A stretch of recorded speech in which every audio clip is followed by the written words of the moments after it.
Hey, this is Simon Lovell, and welcome to the latest episode of The Fitpreneurs. And you know what?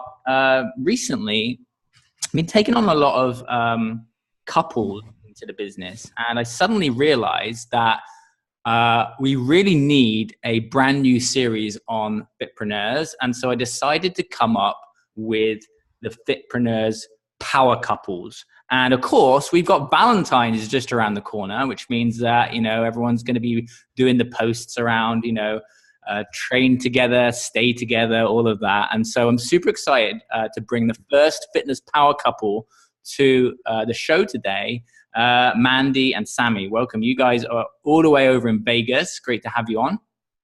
Thank you. Thank you, Simon. Well, here's the question, which I'm sure everyone is going to be dying to hear before we find out a little bit more about you guys' story. But where did you guys meet? I think that's the conventional when it comes to trainers. We met at the gym. So we both trainers, the gym, one of the biggest one here in Vegas.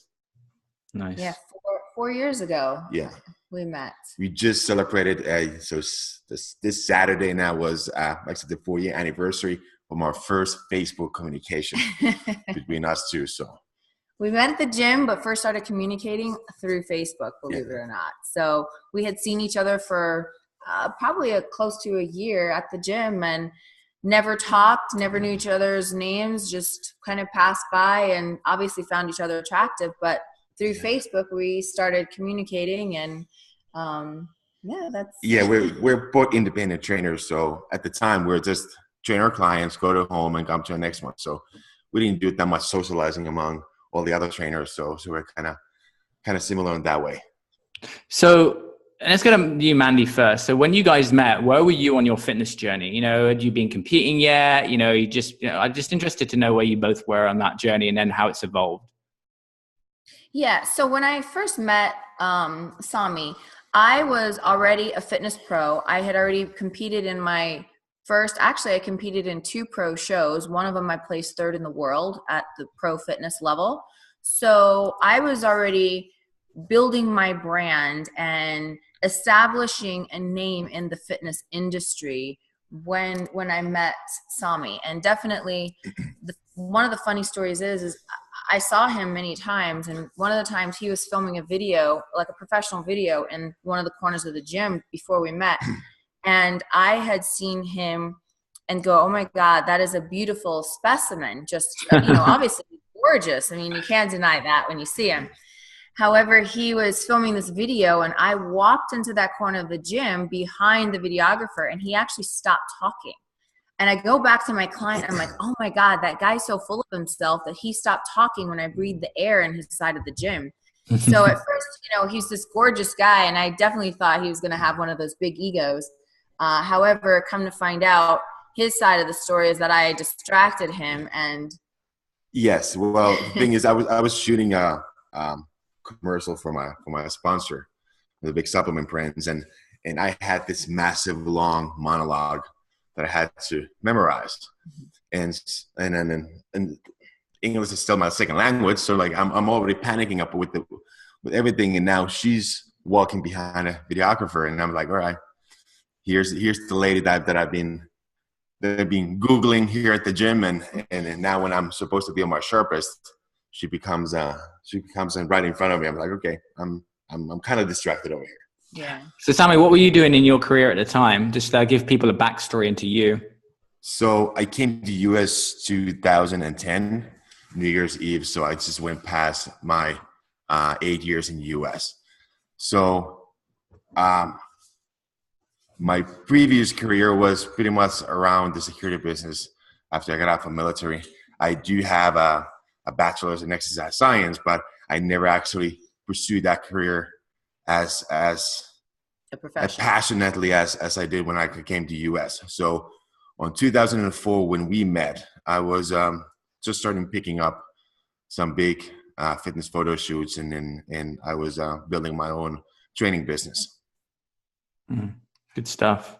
So what would you say that, for both of you, what have been some of your principles when it comes to fitness that you guys have adopted, and some major turning points that you've had in your career, would you say, that are big highlights that you can share with everyone?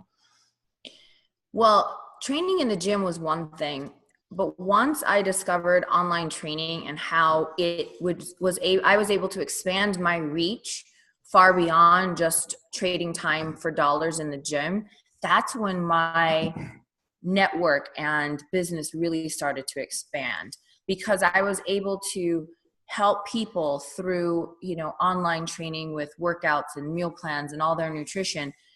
I wasn't able to do that, but for 10 clients or 12 clients in the gym. And I knew that my vision was to impact people's lives through health and wellness on a greater scale.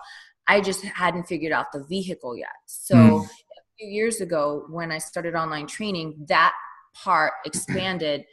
And then I found Fitpreneurs a little less than a year ago. Then it just absolutely blew up. And what, in terms of like the actual, the things that you were doing with clients back then, like what were some of the big turning points in your actual fitness side of fitness? Was it when you did your first competition? What was some of the fitness side of things? All right. That brings us to, my first competition. I would say that was a pivotal moment in my entire life for many reasons. I had 2 kids and I wanted to do this for me. I had never done a fitness competition. Fitness was always my passion, but I didn't realize the impact that I could have, or even impact as far as inspiring other women of what's possible, until I did my very first WBFF competition. And very first one, I stepped on stage in Kansas City, and I actually won my pro card that show in the fitness category, not in bikini. So it was an absolutely mind-blowing emotional moment. And at that point, I knew if I could do this, I could show other women of what's possible and what's attainable and what's achievable. It doesn't matter if you've had kids or C-sections, which I've had 2. Just being able to use that platform of what I did and the results that I created by changing and shifting my mindset, and then my body followed along, then I knew that I could help other women achieve the same. Good stuff. So,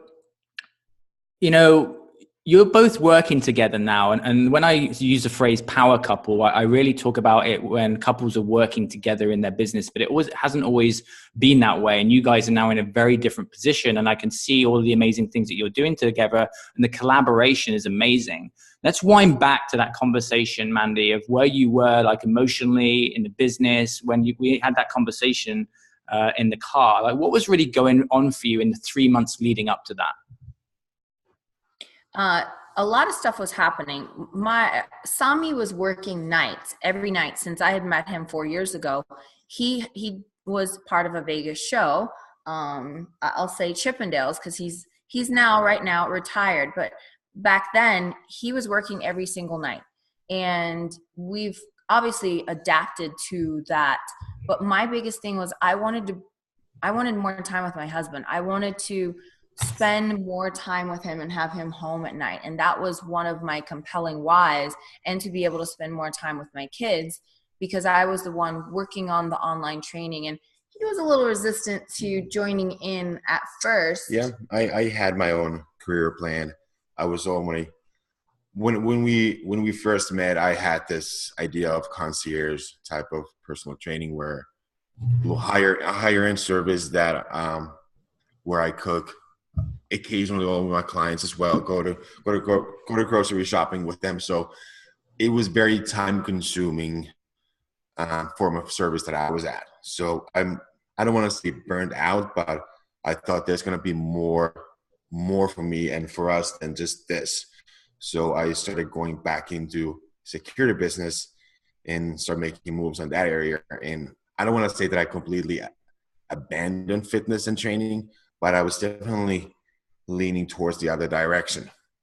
You're shifted your focus away from it. Yeah. And then when I have these ladies online and they're talking to me about their husbands and they want to get their husbands joined in, and I'm like, listen, I don't really train men. My specialty is women. And, I get women and the mindset and the emotions. So how about we get my husband to join in? And it was kind of like I was just handing him over clients. And I'm not sure at what point he finally decided to surrender and join forces, because 1 + 1 is 3, and the synergy that we create together is just what's the word? It's endless, the possibilities. Yeah, and I guess the one that I noticed big time on that time, that whatever I was doing on my own was even lacking a lot of stuff, like systems and something that adopts a system on my own business that allows me to maximize my efforts and minimize my time. But not until we actually started working together and collaborating and really strategizing what we're going to do and how we can help more and more people, and still able to keep our own life in fairly check. So that was a big realization for me, that you have to create a system around your own business. No matter how small or how big that is, you have to have a system in place. And to leverage it. And yes. I definitely learned that going through Fitpreneurs, learning how to maximize my time as well as what I'm worth.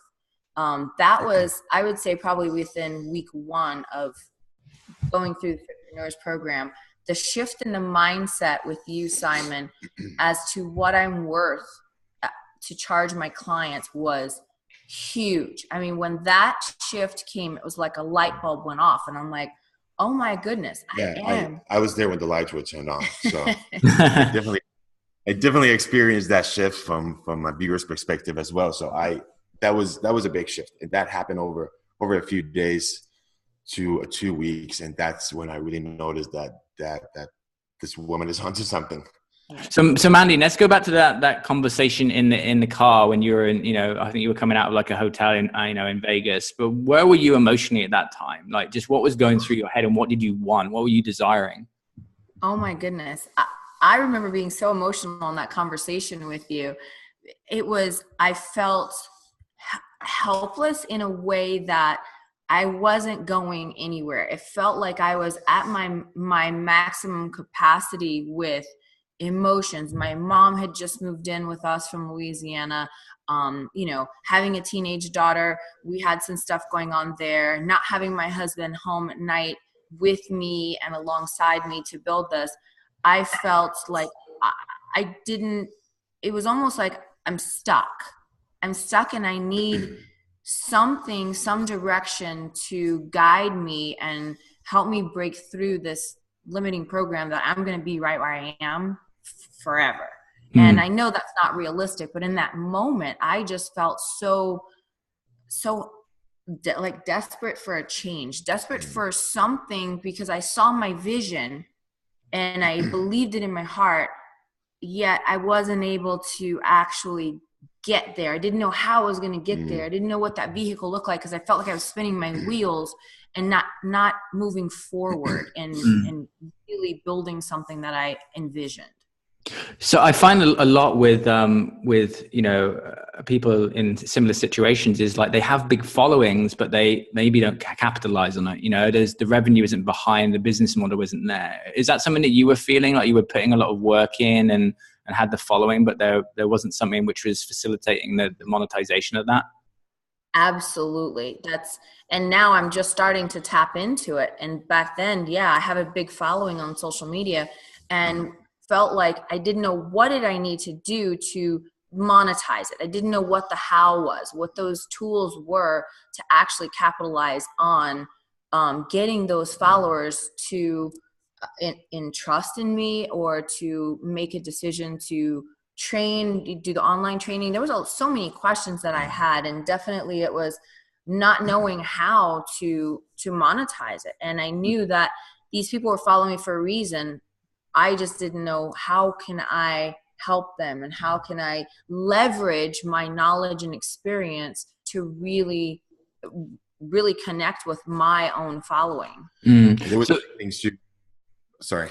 Go on, Sami. Yeah. We've been bumping into different fitness professionals and trainers that we have this conversation where they mention that they're in their early 20s and they're already burned out from training.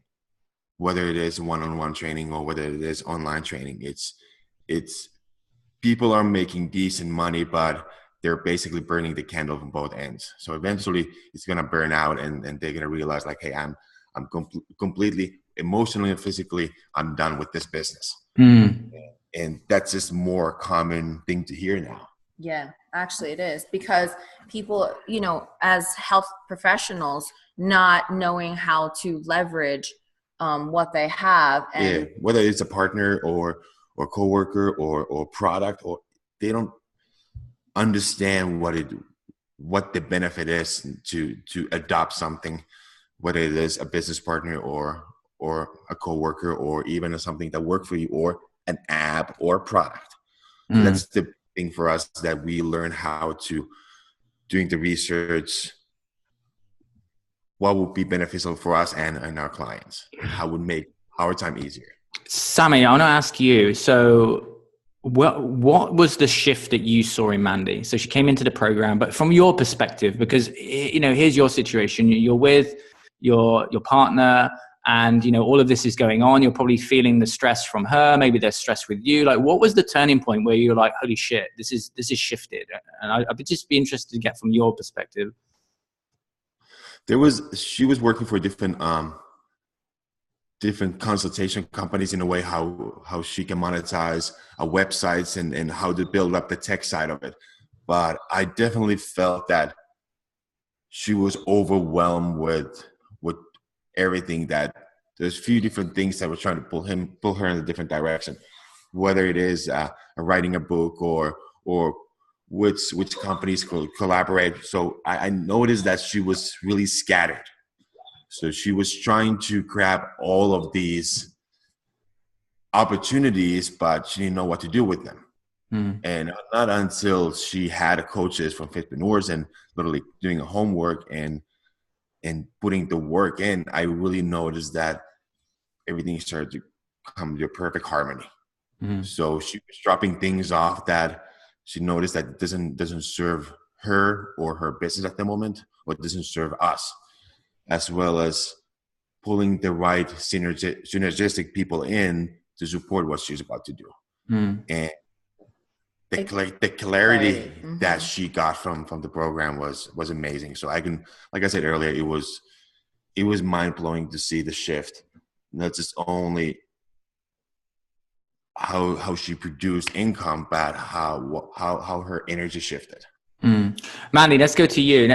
For those listening and watching, you know, I want them to understand like the steps that you took to get the shift, you know, in the months and how the income increased. So I know that you mentioned that you had a mindset shift and you're now charging what you're worth, but just lay out the steps for people in what that was. Where did that big aha moment come from?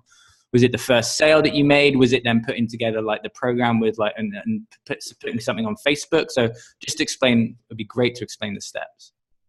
Well, I was only charging a couple $100 for my 8-week program, which honestly, it wasn't worth my time, but I loved what I did so much that I was willing to, okay, I'm not making a lot of money, but I really love this program that I put together. And when I joined Fitpreneurs and, you know, heard Anna Marsh, you know, talking about what she charges and some of the other coaches and even the students, I'm like, wait a minute, why am I not charging that? Why can I not? And it was just that limiting belief about myself that, okay, well, people aren't going to pay that for me. And I remember the first one that I decided, I'm like, okay, I'm going to do this with the coaching of the Fitpreneur coaches, you and Sophie. And I'm like, okay, I can do this. And I was scared to death to follow the steps and close the sale asking for that price point. And when I mentioned the price point, okay, no problem. And I thought I was going to fall out of my chair at the moment. And I'm like, I'm like, oh my God, wait a minute. There was no, you know, negotiating it. It was, this is it. What was the price point? What was the price point? Just say $12.97 for a 12-week program. So that's I'm not good at math, but that's like a big increase. That's over $1,000 increase. That was like 4 times the amount of what I was charging. So that was quite a big jump. And that jump and that belief, that breakthrough that I had when I got that first one, that I'm like, okay, I can do this. And when I took ownership of my worthiness and what I offer, everything shifted, and I started attracting the clients that would support that. Didn't even give me any issue with it. And my income just in the first month of Fitpreneurs had already doubled. And by month 2, it had doubled again. Mm-hmm. And by the time I was done with Fitpreneurs, I hit the number monthly that was my goal to hit. And just going, oh my goodness. And I hadn't even still got everything in place as far as, filming and doing my members site. And I'm still making this money. So imagine when I get this done, what else I can create. Sami, what was it? Do you remember the phone call? What happened? I'm interested to know. Were you in the same area? Did she call you? What was that like? No, I heard immediately at the conversation when she came home that, okay, this conversation happens. What happened and who you were and what were the conversation you guys had. And there was definitely like overwhelming excitement going on. Excitement mostly, but there was a little like, okay, let's see if I can do this. Let's see if I can do this. But I just said, like, if you find this helpful for your business and for us, then I'll support you 100%. Whatever you need me to do, I'll do it. And that was to do Fitpreneurs. What about the first phone call when you knew that I had closed that new price point that was 4 times?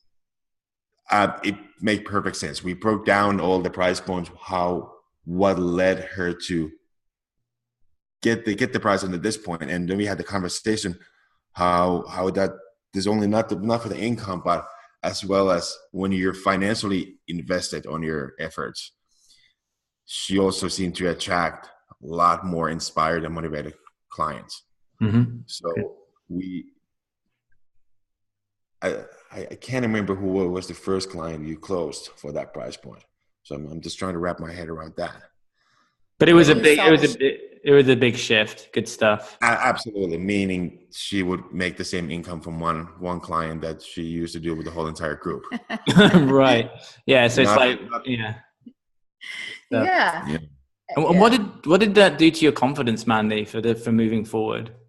I felt like a new person. I really did. At that moment, it wasn't me being stuck in my head about, I used to feel bad. And I used to feel bad about asking for $300 and explaining and trying to, explain the value of what that $300 and the 8-week program was going to bring about. I used to feel bad telling my clients and asking for the $300. And the funny thing is when I asked for that first $1,297, it didn't even ask. I said, here's what the program is and here's the price. And then I stopped. And then there was no argument. Okay, fine. Here's my credit card. That's when I thought I was going to fall out of my chair. And that moment, I'm like, oh my goodness. I literally felt like I shed this weighted armor suit off of me to be able to step into a whole nother level of confidence and greatness, owning who I am and the value that I bring without feeling bad for others and their money programs or their money issues, because that was their story. I don't need to project my belief onto them. Mm-hmm. So once I broke through that, the confidence level, I've had no problem. And actually, we've just talked about going up on our prices anyway. Yeah, at this point, that's something that we have here. And what did you start doing for lead generation? Do you remember then, like, how the sales were coming in? Because what I find a lot of the time is once that price is increased and you start to value yourself more, you start to get more motivated around doing the marketing. Absolutely. Because now you know that it's actually going to yield a return, which is worth your time. So what were you doing after that? Were you like doing videos? I know we can have a little conversation about the video side of things, because I want the listeners to know, like, what do you do to get clients? Like, what are the 3 things that you do to bring in clients? First of all, my number one source is referrals, because of people that have worked with me, and I got them the results and more than they thought they were ever going to get. They have been my raving fans and sending people my way. The other way is engaging with my social media following. I hadn't done that before because I felt like I'm not even prepared to do that. I don't know how. And I know you kind of chuckled with the whole video thing, but I was deathly afraid to go on a live video and actually talk to my audience and have them be questioning me on while I'm on a Facebook Live just terrified me, because I had done a few of them and got some not so supportive people commenting, and it really made me fearful. And it took me a while to break through that. And once I did and started doing Facebook Lives and offering content to my followers and to the private groups that I have, that's where more people were like, I want to know what you do. And I just started organically using Facebook, especially Facebook, as one of my main tools, not even having to paying for ads at this point, because of the following that I've built, because of the people, you know, that have followed my brand and have seen the results that I've gotten other people. It has just organically come. And not that I haven't attempted, but I love engaging my audience. I love talking now. I love being on video and being real and showing that real, true, authentic side of me, that I am relatable. I am where a lot of these women are. I was at one point in my life. And I remember the day that I made the decision to change my health. But now I can relate to these women when they reach out to me, either inspired or desperate to do something different, just organically through Facebook and through the following that I've created over the years. And now you have like a Zoom group. I know that you have like a group program. You have multiple people coming in. So that's, that's awesome. So let's talk about the turning point of Sami coming in and working with both of you. What needed to happen specifically financially for that to happen? Like, what was the turning point where you're like, you know what, this is time? Because now this is the Power Couple series, but it might not have been you guys on, because you're now working together, right? So I'm interested to know, like, what was the conversation? How did that build up? And now, what are you guys looking forward to? Do you want to answer that one? Well, let's take that one first. Okay. Jump in. Well, I was getting the wives that I was working with, they wanted their husbands to do the same online program. And I had approached Sami, like, honey, like, look, you can't leave this here. Why don't you do this with me? I'll show you what I'm learning. I'll show you what I've created. Like, I'll spoon feed it to you. Just pick up these clients. Like, there's no reason that, you can't do that. And I think even for him, in a way, there was and I'm speaking for him, but he'll answer. There was a part of him that didn't want to, maybe a prideful part, that maybe he wanted to do something on his own.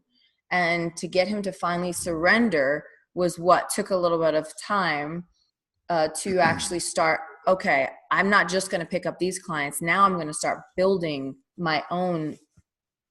Yeah, definitely something that when I first took that first client from her, it was more of a not doing it for business, but I just wanted to help her take something off her plate. And energy-wise, I was shifted to somewhere else. So it took quite a few clients before I realized, like, hey, not only what she's doing is brilliant, it's very time efficient. It's extremely systemized, but it also has a great return when it comes to getting a compensation. So then I think that wasn't not as like a month or two later, I'm just like, okay, so there's something more in this. So show me everything you do, and let's do this together. So it took me, like she said, quite a bit. It did. He was pretty resistant to it. And once he surrendered, he was like, okay, we're going to dive into this 100%. Yeah. And he put his notice in at the show.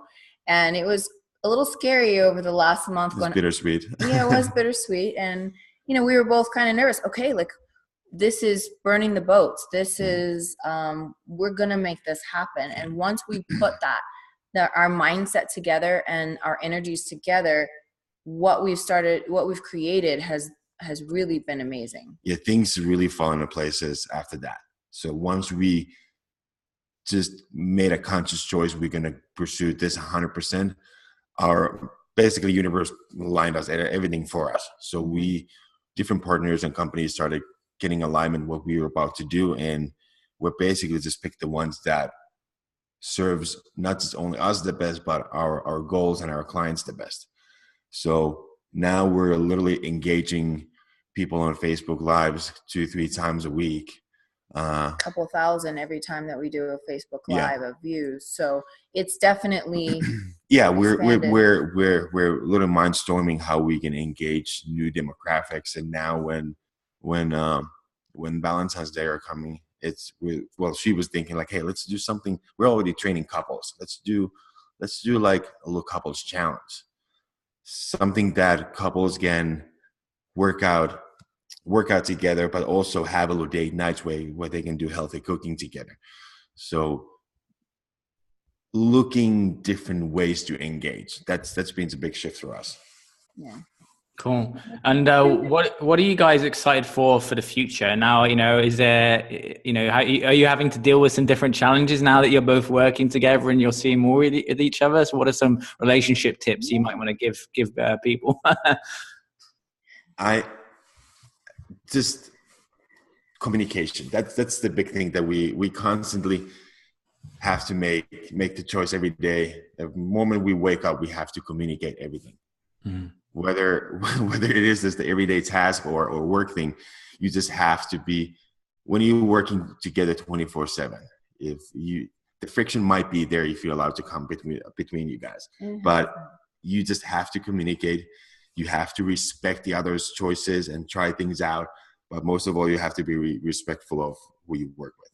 Yeah, and we truly are grateful. Every day that we wake up, we are really grateful that now we have built this in finance, this fitness empire that we always thought of, that's just growing exponentially and as quickly as we can handle it. We're so grateful though that we get to work side by side. Yeah. Not have to, we get to work side by side and make an impact and create this momentum and change people's lives. Yeah, and the clarity of why you do this. We both have ambitious goals to travel around the world with the whole family. So we need to create and work environment that will support that goal. Mm. So have a goal that you crystal clear, and it helps when the goal is exactly the same. Yeah. Mandy, I want to bring something up which I think is really important, which is chaos. And, in business, things happen where suddenly your world is rocked and things start to, you've got to deal with things emotionally. And that's being in a business. And I want to take you back to the incident that happened in Vegas, because I know that, during that time, it was a very difficult time for you. It was a very difficult time for a lot of people. And I just want you to talk about what was going through your mind at that time and how you came out of that, because you did such amazing work. And I just want to give props to you for, just being down there with the paramedics and just like being and supporting it. It's bringing back all of the emotion from the calls when we were on there. But I just want people to understand, from your perspective and all of that and the chaos and the things that happened around being a business owner and suddenly everything, happening. That was such a traumatic experience. And, we had friends that were actually there, and it was really scary until we knew that they were okay. But feeling that aftershock, immediately the day after, I just was like, what can I do? Like, this is my home. I've been here 17 years in Vegas. This is my home. Like, I have to be able to do something. I can't just sit back and cry any more tears. Like, what can I do to help these people? You're talking, hundreds and hundreds of people that were injured and overflowing blood banks. And it was like, I had to do something. So I just started reaching out on Facebook, like, do you need some help? And I found someone that was going the day after the incident, going to serve meals from her food truck to the paramedics and the nurses and doctors and hospital staff, and even the families of the victims that were in hospitals. There's two right next to each other. And we went over there, and my kids came too, and we really went and we tried to touch these people's lives. Like, here's a hot plate of food. Can we offer you some food? Like, and nurses are just crying because of the tragedy that they had just seen for the last 24 hours. It wasn't even 24 hours. No, at the point where we parked the car in the parking lot in front of the hospital, we didn't know yet what to expect, but it became very clear when we saw a bunch of nurses and doctors and police officers walking out of the hospital. looking like life is literally sucked out of them. Mm-hmm. Like they were literally like zombies walking through and just shaking their heads in this disbelief of what just happened. Yeah, So, it was pretty, well, it was amazing for us because, and it wasn't about, oh, look at me, we're doing this. It was like, I don't care what's going on. This is my community and this is my home, and I'm going to do whatever I can to help people. And I was able to even get in touch with someone that was going to be feeding the FBI agent, 150 FBI agent and attorney general's agents. And I used my resources and my connections to get food donated, and we went and brought it a couple days later and fed all of these FBI agents that are working on the scene with a fine-tooth comb, and seeing, you know, where we were, just seeing the blood on the sidewalk, and it all made it so real. But you know, the whole thing was, why could, I was asked, like, why do this? Why volunteer your time? But why not? We're all connected. We're, you know, if I can make just the smallest impact on one person's life, then I've made a difference. But all being connected and stepping into this community, and Vegas really came together, I find, during the first couple of weeks. Absolutely. Vegas is kind of a melting pot when it comes to people. Like people are moving here all over the place just because of the entertainment industry and just because the fast money that you can do here in certain areas. So there's literally no hometown pride. So we just lately received our first professional level sport team, which is the hockey team Golden Knights, as well as now we're getting Oakland Raiders. But the city pride wasn't that easy to see until this unfortunate tragedy. Mm-hmm.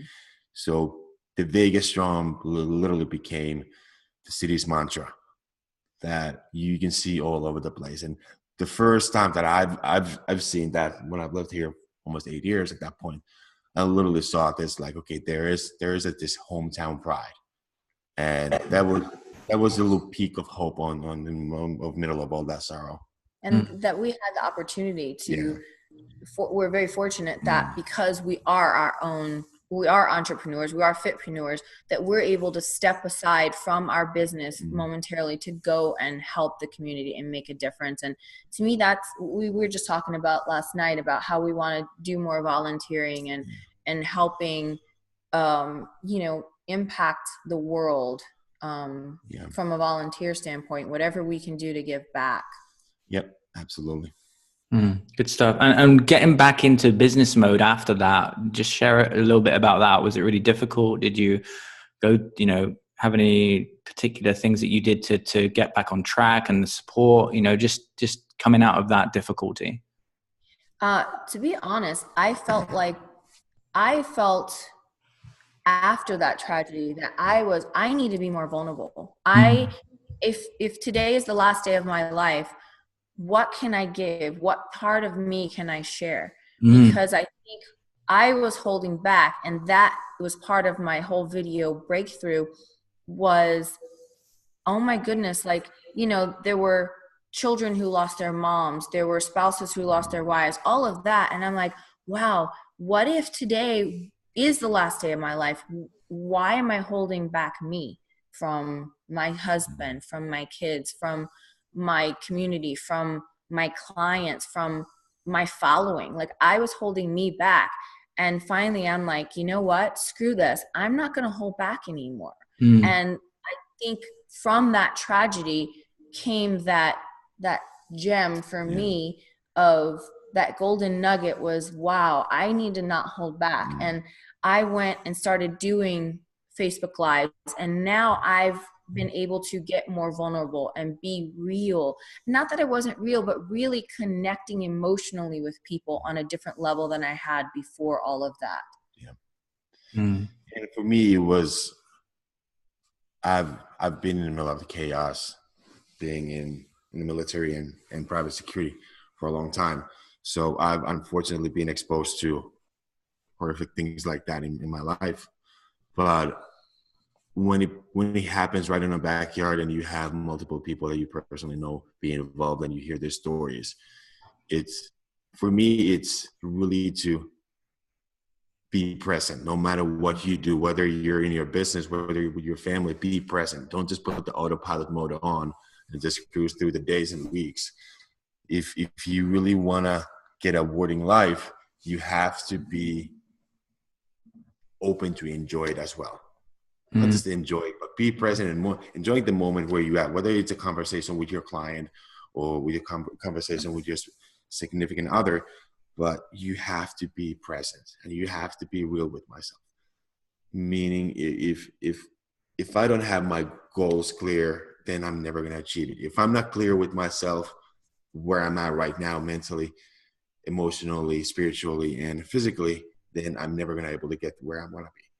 So just a realization and snapping into life again that, hey, just be present. Great advice.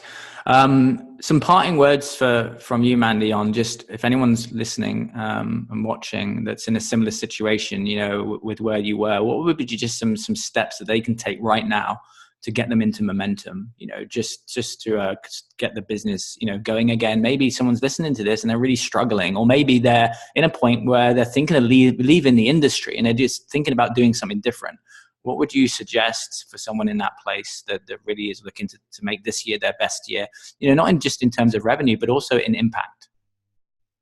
I heard this a few weeks ago, and I've always understood, like, we have our own stories, right? Whether we think we can do it or not, that's our story. That's the movie that's playing in our mind.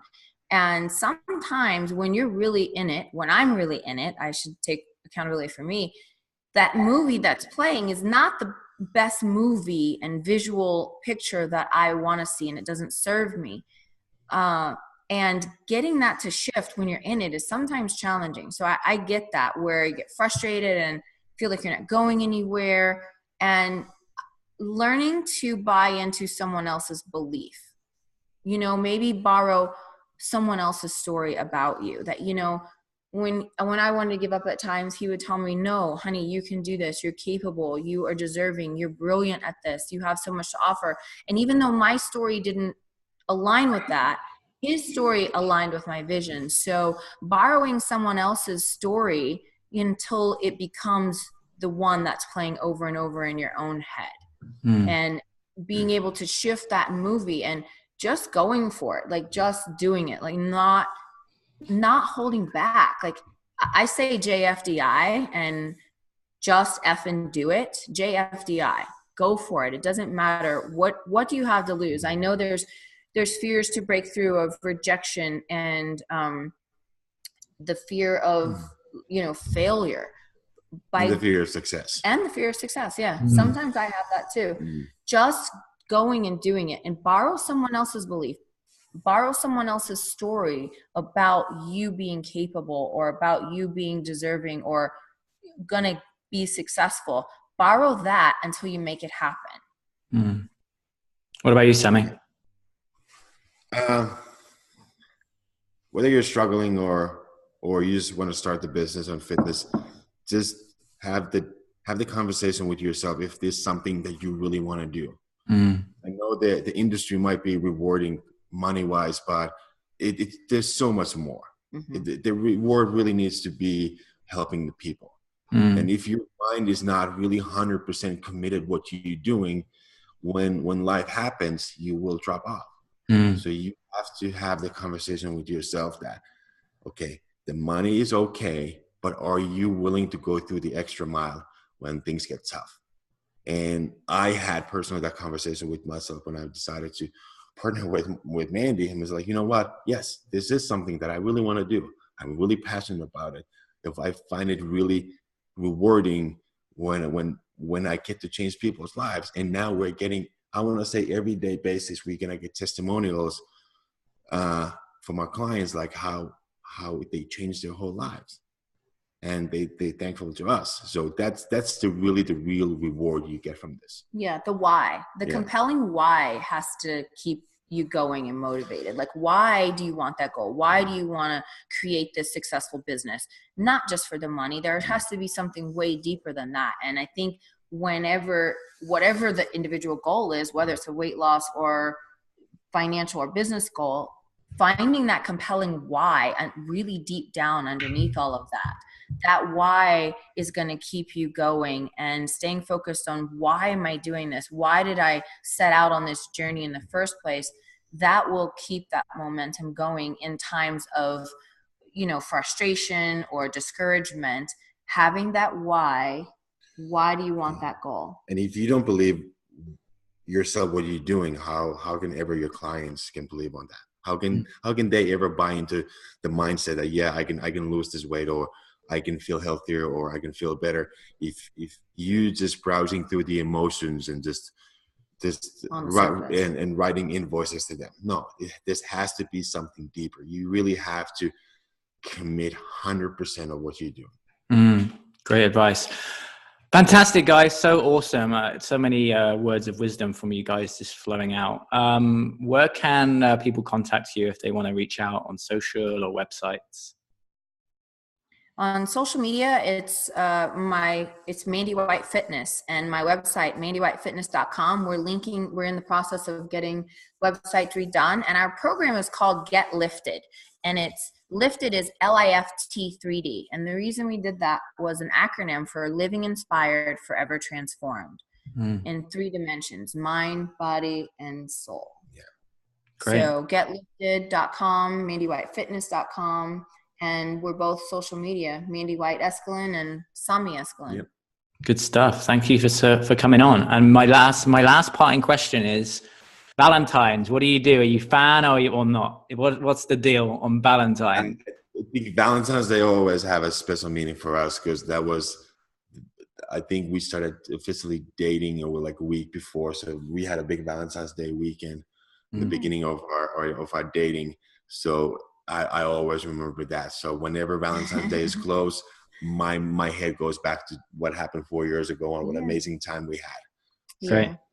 I love it. He's always romantic though. So it's not like he's only romantic one time for Valentine's Day. I'm very blessed that he is romantic all year round, but it does have a special meaning for us. And, whatever we can do to sprinkle our love onto other couples, we're excited to do that. And just one tip from you guys each on maintaining a powerful relationship. What would it be? The number one thing? Communicate. Yep. Perfect. Communicate everything. How you feel bad, how you feel good. Communication. Yeah. And respect. Yeah. Good stuff. Guys, thank you so much. And guys, if you're listening to this episode, head to iTunes and give a review. Also head to fitpreneurs.com. And also if you're on SoundCloud, head to SoundCloud and post some comments. So thank you so much, guys. And hopefully I'll connect and Thanks, Simon. see you guys very soon, either in Vegas or here in San Diego. Good one. Thanks, guys. Thank you.